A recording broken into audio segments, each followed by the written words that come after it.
লাবা যে তোমাৰ যেটো পেৰিয়ডিক টেবুল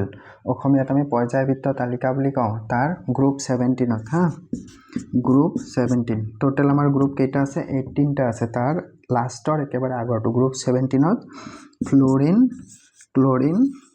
ব্ৰোমিন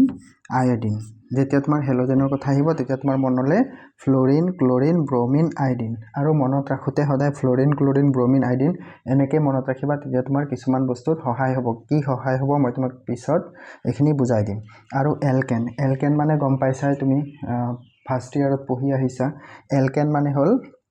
কাৰ্বন আৰু হাইড্ৰোজেনৰ কিছুমান কম্পাউণ্ড কাৰ্বন এণ্ড হাইড্ৰোজেনৰ কিছুমান যৌগ য'ত নেকি কাৰ্বন আৰু হাইড্ৰোজেন থাকিব হা অনলি কাৰ্বন এণ্ড হাইড্ৰোজেন আৰু হেহতৰ মাজত বন্ডটো কি হ'ব সিঙ্গল বন্ড হ'ব একবান্ধনী অসমীয়াত কলে আমি একবান্ধনী ইংলিছত সিঙ্গল বন্ড তেনেকুৱা বিলাকক আমি এলকেন বুলি কম এটা এক্সাম্পল যেনেকৈ তুমি ধৰা মিথেন CH4 নামটো কি মিথেন এইবিলাক তোমালোকে ফাৰ্ষ্ট ইয়াৰত পঢ়ি আহিছা এটা মিথেনটো কেলে এলকেন বুলি কম মিথেনটো CH4 টো কেলে আমি এলকেন বুলি কম কাৰণ এটো যদি আমি ব্ৰেক ডাউন যদি কৰি চাও তেনেহলে দেখা পাবা কাৰ্বনটো এনেকৈ মিডিলত থাকে আৰু চাৰিটা হাইড্ৰোজেন চাৰিফালে এনেকৈ সিঙ্গল বন্ডৰ দ্বাৰা লগ হৈ থাকে সেই কাৰণে এটা এলকেন এতিয়া হেলো এলকেন ফৰ্ম হ'বলে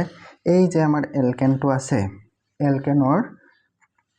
কোনোবা এটা হাইড্ৰোজেন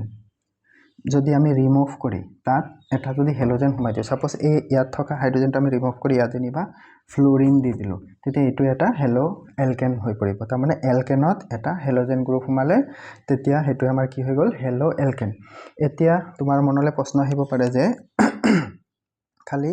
এটাই হাইড্ৰোজেন ৰিমুভ হ'ব নেকি তেনেকুৱা কথা নাই এটাতকে বেছিও হ'ব পাৰে আমি এটো হাইড্ৰোজেন ৰিমুভ কৰি ইয়াত আমি Cl লগাই দিব পাৰো এটো ৰিমুভ কৰি ইয়াতো তুমি কিবা এটা হেলোজেন লগাই দিব পাৰা তেনেকে আমাৰ হেলো এলকেন বিলাক ফৰ্ম হয় মনত ৰাখিবা তাৰ পিছত আহা হেলো আৰু এটা কথা তুমি এটা ফৰ্মুলা পাইছিলা এলকেন বনোৱা CnH2n+2 এই ফৰ্মুলাটো তুমি HS ফাৰ্ষ্ট ইয়াৰত পঢ়ি আহিছা এই ফৰ্মুলাটো আকৌ এবাৰ তোমাক মই